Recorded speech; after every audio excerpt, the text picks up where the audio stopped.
बिस्मिल्लाहिर्रहमानिर्रहीम। अस्सलाम वालेकुम व्यूवर्स, कैसे हैं आप सब। उम्मीद करती हूँ कि ठीक होंगे। आज आपके साथ मैं कोई रेसिपी नहीं शेयर करने वाली, बल्कि मैं लाई हूँ आपके लिए एक बहुत ही ज़बरदस्त किस्म की हर्बल शैम्पू की रेमेडी, जो कि हमारे बालों के तमाम मसाइल को आराम से हल करेगा। और इसके लिए यहाँ पे लिया हुआ है मैंने मेथी दाना। मेथी दाना बालों की ग्रोथ को बहुत अच्छा करता है, बालों को सीधा करता है, स्ट्रेट करता है और नरम और मुलायम बनाता है। इसको भिगो के इसको डेली या हफ्ते में 3 दफ़ा इसका मास्क बालों में लगाएं। बालों का गिरना बिल्कुल रुक जाएगा और बाल बढ़ना तेज़ी से शुरू हो जाएंगे। और यहाँ पर है सिकाकाई, इसमें होता है विटामिन ए, सी, के और डी, और ये बालों में शाइन लाती है, बालों को जानदार कर देती है। और इसके अलावा यहाँ पर मेरे पास स्ट्रेट है, ये भी 50 ग्राम है और ये हमारे शैम्पू में झाग बनाएगा और बालों को ये बिल्कुल क्लीन कर देता है। और यहाँ पर है मेरे पास आंवला, और आंवला ही हमारे बालों को बढ़ने की स्पीड को डबल करता है, बालों को काला करता है, डैमेज बालों को बिल्कुल ये सही कर देता है और बालों में एक नई जान लाता है।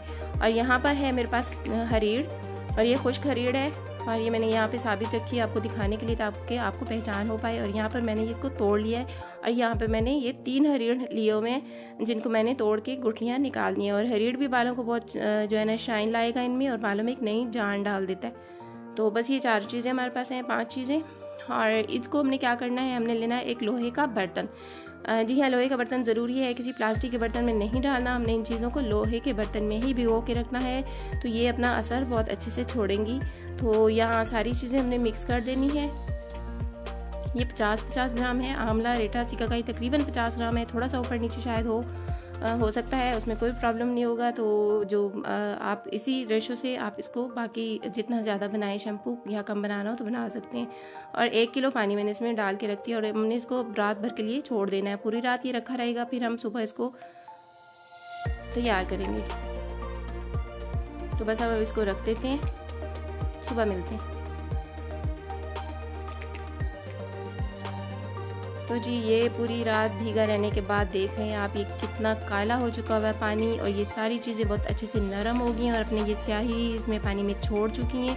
अब हमने क्या करना है, हमने इनको ब्लेंडर में डाल के पीस लेना है। तो आप चाहें तो पाउडर भी यूज़ कर सकती हैं इसका, लेकिन मुझे ये थोड़ा ईजी लगता है कि ये जब नरम हो जाए तो इनको ब्लेंडर में डाल के हम पीस लें, तो ये थोड़ा ज़्यादा ईजी लगता है। यहाँ पर मैंने पहले ही थोड़ा सा पीस के रखा हुआ है, तो इसको एक अलग से बर्तन में निकालते जाएंगे और थोड़ा थोड़ा करके इसी तरह पीसते जाएंगे। तो इस तरह और पीस लेते हैं हम। पानी भी साथ थोड़ा सा डाल लेंगे ताकि हमारा ये अच्छा सा एक पेस्ट बन जाए।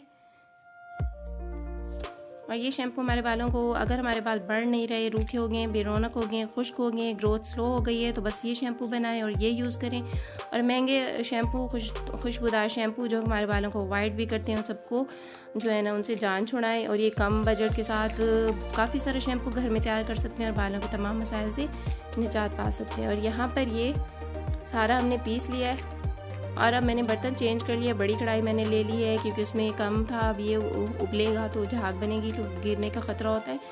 तो अब पानी यहाँ पर मेरे पास 2.5 किलो हो गया है, और भी डालने से ये 2.5 किलो हो चुका हुआ था। तो अब आप देख रहे हैं कि इसको अच्छा सा उबाल आना शुरू हो गया। और अब यहाँ पर इसको हो चुकी हैं तकरीबन आधा घंटा, इसको उबलते हुए हो गया है। और झाग भी ये आप जो देख रहे हैं बन रहा है, ये झाग ये रेठों की वजह से बन रहा है। अब हमने क्या करना है, इसमें डालना है अलसी का बीज। जी ये मेरे पास अलसी का बीज है और इसे मैंने क्योंकि भिगो के रख दिया था, थोड़े से ये फूल गया है। तो अलसी भी बालों को मुलायम बनाएगी, स्ट्रेट करती है और ख़ूबसूरत बनाती है, बालों की खूबसूरती बढ़ाती है। तो आप चाहें तो इसकी ज़्यादा मिकदार भी डाल सकते हैं। तो ये इसकी जो जेल निकलेगी, फिर उसमें आपको एक शैम्पू का जो सही शैम्पू की शक्ल होती है वो मिल पाएगी। लेकिन मैंने सिर्फ 2 चम्मच ही अलसी यूज़ की है। और अब इसमें जो चीज़ जाने वाली है वो हमने एक बहुत ही गर्म पानी में डाल लेनी है, और ये है शैम्पू बेस। ये आप देख रहे हैं, ये वाइट ट्रांसपेरेंट शैम्पू बेस, और ये है मेरे पास आधा पाव, यानी तकरीबन 2.5 किलो पानी में मैंने आधा पाव जो है शैम्पू बेस यूज़ की है। और पानी भी हमारा काफ़ी खुश्क हो चुका है, काफ़ी हमने उसको क्योंकि तकरीबन 45 मिनट हो चुके हैं इसे बॉयल हुए। तो अब हमने इसे 10-15 मिनट और अच्छी तरह से उबालना है ताकि शैम्पू बेस इसमें बहुत अच्छे से, ये देखें आप, ये अभी इसको घुलने की ज़रूरत है। तो ये घुल जाएगी बिल्कुल ही जब कुछ देर उबलता रहेगा। तो अब शैम्पू बेस इसमें बिल्कुल मिक्स हो चुकी है, ये बिल्कुल तैयार हो चुका है। झाग आप देख रहे हैं कितना ज़्यादा इसमें आ गया है। तो बस ये शैम्पू हमारा तैयार हो चुका है।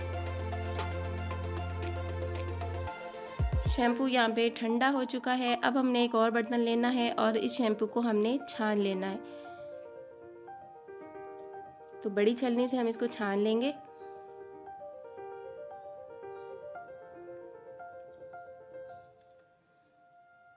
आप ये देख रहे हैं कि इसके अंदर इतनी झाग दिखाई दे रही है। और ये जो हमारा मिक्सचर बाकी हमारे पास जो भी इसका ये बचेगा छानने के बाद, हमने इसको भी ज़ाया नहीं करना। इसमें हम और पानी डाल के इसे फिर बॉईल कर लेंगे और बॉईल करने के बाद इसको मैं डाल दूँगी ग्राइंडर में और बिल्कुल पेस्ट सा बन जाएगा। फिर उस पेस्ट को मैं बॉईल करके फिर इस तरह मेरा और भी शैम्पू तैयार हो जाएगा। ये आप झाग देख सकते हैं कितनी ज़्यादा इसमें झाग बन चुकी है। अगर आपके बालों में ऑयल वगैरह लगा होता है तो शैम्पू बेस की वजह से वो बिल्कुल साफ़ हो जाएगा। आप चाहें तो शैम्पू बेस ना डालें। आप देख रहे हैं ये झाग काफ़ी ज़्यादा है, शैम्पू बेस की वजह से है ये। तो आप चाहें तो इसको स्किप भी कर सकते हैं, लेकिन यह है कि अगर बालों में ऑयलिंग वगैरह हमारी हो तो फिर शैम्पू बेस के साथ ही वो साफ़ होंगे अच्छी तरह से। और ये हमारे पास तकरीबन हो गया तैयार 1.5-2 लीटर के करीब शैम्पू। और ये जो मैंने निकाला है अब इसे मैं दोबारा कढ़ाई में डालूंगी, पानी डालूंगी और इसको ज़ाया नहीं करेंगे। इसको पेस्ट बना के इसे पानी डाल के बॉईल करके तो फिर पेस्ट बना लेंगे। तो कढ़ाई आप देख चुके हैं कि काली हो गई है, तो आपने ख्याल रखना एक ही बर्तन रखना है जो आप इस काम के लिए यूज़ करें, क्योंकि मुझे ज़्यादा बनाना था तो मुझे बड़ी कढ़ाई लेना पड़ी। तो अब ये साफ़ हो तो जाएगी लेकिन थोड़ी मुश्किल होगी इसको साफ़ करने में।